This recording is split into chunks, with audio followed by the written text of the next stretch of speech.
देश और दुनिया की तमाम छोटी और बड़ी खबरों के लिए हमारे चैनल को सब्सक्राइब करना न भूलें और बेल का बटन जरूर दबाएं। अस्सलाम वालेकुम, आदाब। देश लाइव में आपका स्वागत है। मैं हूं सहल कुरैशी। दोस्तों, आजकल के जो नेता है ना, वो वक्त आने पर गधे को भी अपना बाप बना लेते हैं।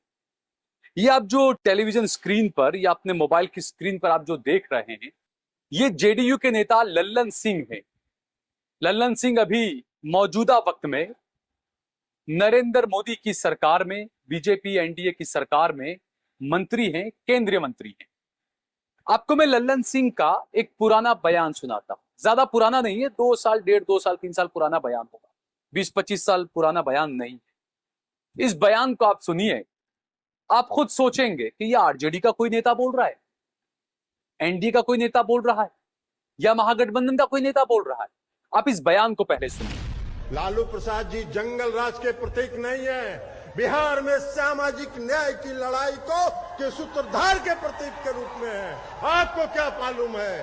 आपको क्या पता है? आप कुछ नहीं जानते हैं, इतिहास नहीं जानते हैं, राजनीति का भूगोल नहीं जानते।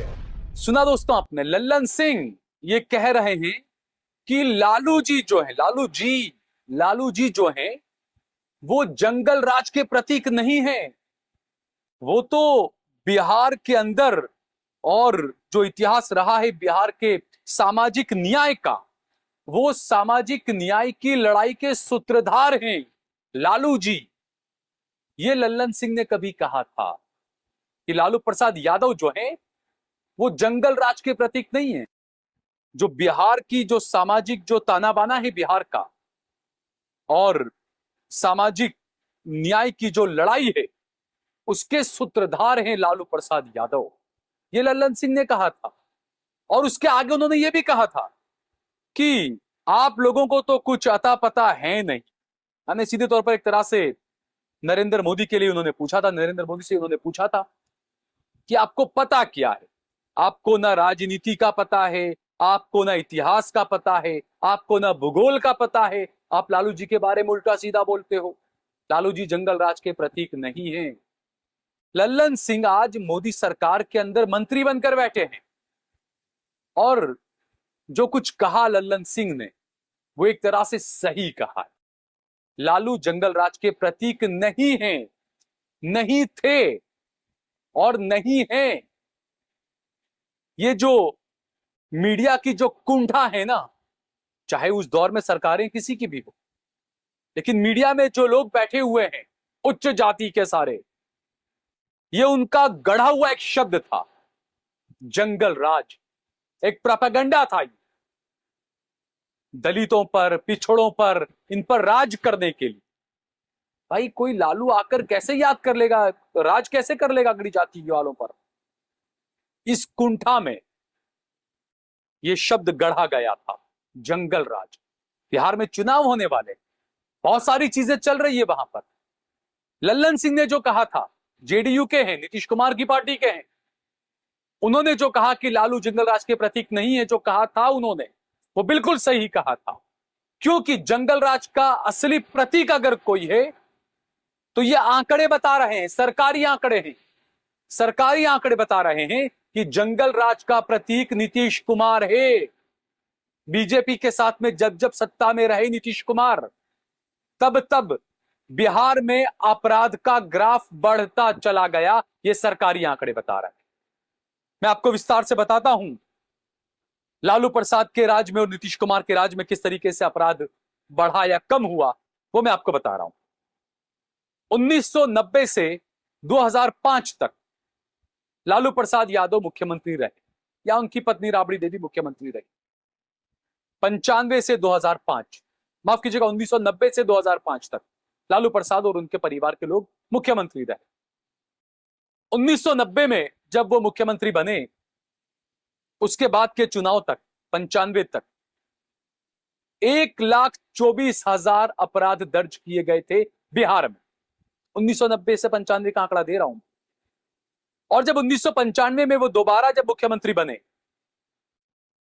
तो उसके बाद का जो उनका टेन्योर रहा, उसमें 1,15,000 अपराध दर्ज किए गए।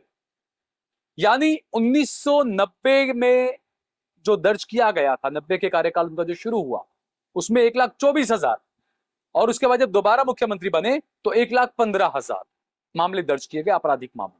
यानी कि ग्राफ गिरा, अपराधों का ग्राफ गिरा लालू के राज में। उसके बाद जब 2005 में दोबारा लालू सत्ता में आए, तब 97,850 आपराधिक मामले दर्ज किए गए, यानी फिर से गिरा ग्राफ अपराध के मामलों का। यानी कि लालू के राज में अपराध जो है वो लगातार कम हुए। अब बात करते हैं नीतीश बाबू। मीडिया ने जो नाम दिया सुशासन बाबू, सुशासन बाबू के राज में क्या क्या नहीं हुआ है बिहार के अंदर दोस्तों।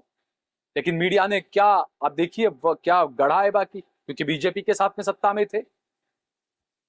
और सुशासन बाबू का राज 2005 से 2025 हो गया, ये 2024 तक के आंकड़े मेरे पास में मौजूद है। 2005 में चूंकि लालू की सरकार चली गई थी और 2005 में फिर नीतीश कुमार बने मुख्यमंत्री, तो जो 97,850 अपराध थे वो 2010 में बढ़कर 1,27,000 पहुंच गए। जब 2010 में नीतीश कुमार सत्ता में आए दोबारा, तो उनके कार्यकाल में जो रहा बाद में, तो वो 1,27,000 आपराधिक मामले दर्ज किए। 2015 में जब वो दोबारा मुख्यमंत्री बने, उस वक्त 1,76,000 आपराधिक मामले दर्ज किए गए। यानी ग्राफ बढ़ता चला गया अपराध के मामलों का, जब ये नीतीश कुमार सत्ता में थे बीजेपी के साथ। फिर 2018 में दोबारा वो 18 में जब मुख्यमंत्री बने, तो ये आपराधिक मामलों का ग्राफ बढ़ा और ज्यादा, और 1,96,000 आपराधिक मामले दर्ज किए गए। फिर 2022 में वो दोबारा मुख्यमंत्री बने, क्योंकि 18, 20, 22 का जो रहा, कभी जेडीयू आरजेडी के साथ चले गए, कभी वापस बीजेपी के साथ चले गए। और 2022 में जब ये दोबारा मुख्यमंत्री बने, तो उनके उस कार्यकाल के अंदर आपराधिक मामलों का जो रिकॉर्ड है ना दोस्तों, वो 3,50,000 पर पहुंच गया। 2022 के नीतीश कुमार के टेन्योर में बिहार में 3,50,000 आपराधिक मामले दर्ज किए गए। और 2024 में यह और ज्यादा बढ़ गया। 2024 का जो आंकड़ा बता रहा है अब तक का, वो 3,52,000 आपराधिक मामले नीतीश कुमार के सुशासन राज में दर्ज किए गए हैं। यानी कि आप सोचिए कि नीतीश कुमार के राज में 2005 से लेकर अब तक जो आपराधिक मामले हैं, उसमें 260% की वृद्धि हुई है। कौन सुशासन और कौन जंगल राज, ये आंकड़े खुद बता रहे हैं। जैसा मैंने बताया कि जो लालू की जो नफरत जो चैनल के मुखियाओं में थी, उन्होंने ये वर्ड, ये लफ्ज गढ़ा था जंगल राज, और नीतीश के लिए ये लफ्ज गढ़ा था सुशासन बाबू। लेकिन आंकड़े तो कुछ और ही बता रहे हैं। आंकड़े बता रहे हैं कि सुशासन बाबू के राज में जंगल राज हुआ है बिहार में, और जिसे जंगल राज कहा गया, उस लालू प्रसाद के राज में आपराधिक ग्राफ गिरता चला गया। और ये जो कुछ आज चल रहा है, और जिस तरीके से लल्लन सिंह का जो बयान पुराना सामने आया, इससे आप अंदाजा लगा सकते हैं कि ये नेता वक्त आने पर गधे को भी अपना बाप बना लेते हैं। अभी देखिए आप, उपराष्ट्रपति पद के चुनाव है। अभी 2 दिन पहले हमने खबर चलाई कि उड़ीसा के अंदर नवीन पटनायक की जो पार्टी है, बीजू जनता दल, काफी सालों से सरकार में थे बीजेपी के साथ। बीजेपी का काम ही यही है कि बीजेपी ने जिसको अपने साथ लिया या बीजेपी जिसके साथ गई, उसका भट्टा बैठ नहीं है, उसकी पार्टी की ऐसी तैसी होनी है, उसको सरकार से जाना ही है। नवाज शरीफ ने मोदी जी से हाथ मिलाया, बेचारे चले गए थे। और ऐसे तो कई सारे हैं। बोरिस जॉनसन, क्या नाम था इंग्लैंड वाले जो प्रधानमंत्री थे, मोदी जी से हाथ मिलाया, वो भी गए भाई। जो बाइडेन से हाथ मिलाया, वो भी भाई गए। नमस्ते ट्रंप का जब चलाया था, तब वो हार गए थे, फिर ट्रंप के अगेंस्ट गए तो ट्रंप जीत के आ गए भाई। और अभी हालिया देखिए, जापान के प्रधानमंत्री से भाई मिलकर आए थे, जापान के प्रधानमंत्री को इस्तीफा देना पड़ा। उन्होंने कहा कि टैरिफ का जो कुछ हुआ है, मैं उसकी नाकामी का अपना पूरा सेहरा में पहनने के लिए तैयार हूं, मैं इस्तीफा देता हूं।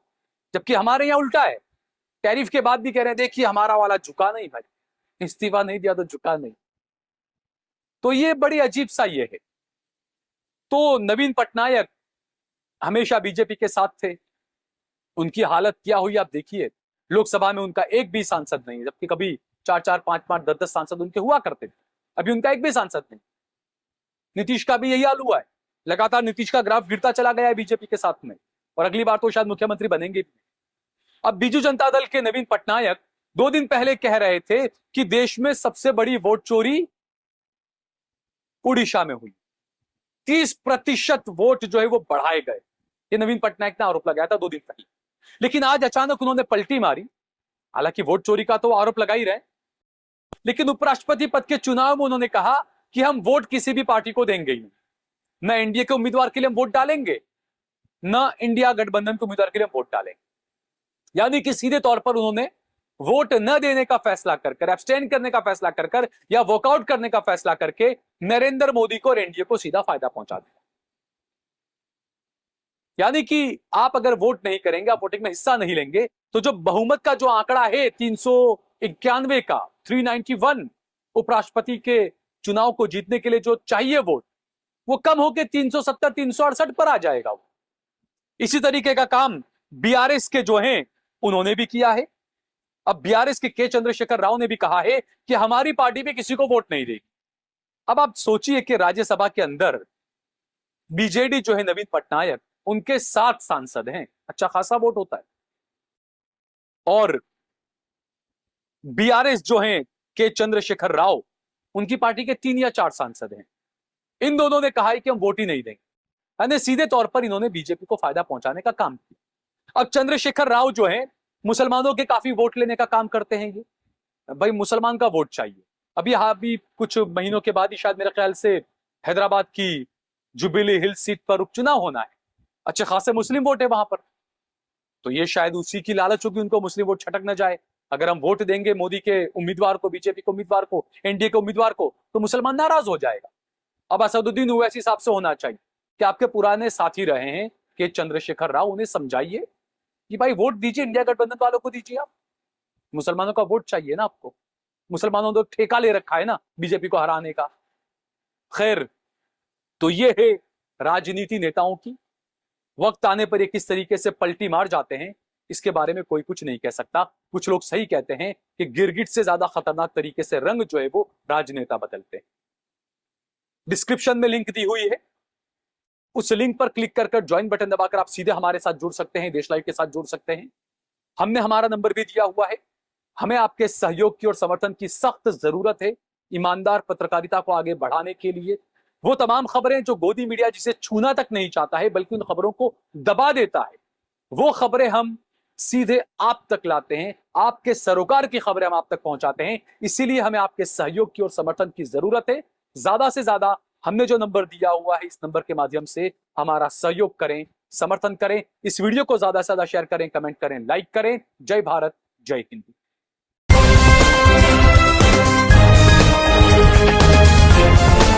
देश और दुनिया की तमाम छोटी और बड़ी खबरों के लिए हमारे चैनल को सब्सक्राइब करना न भूलें और बेल का बटन जरूर दबाएं।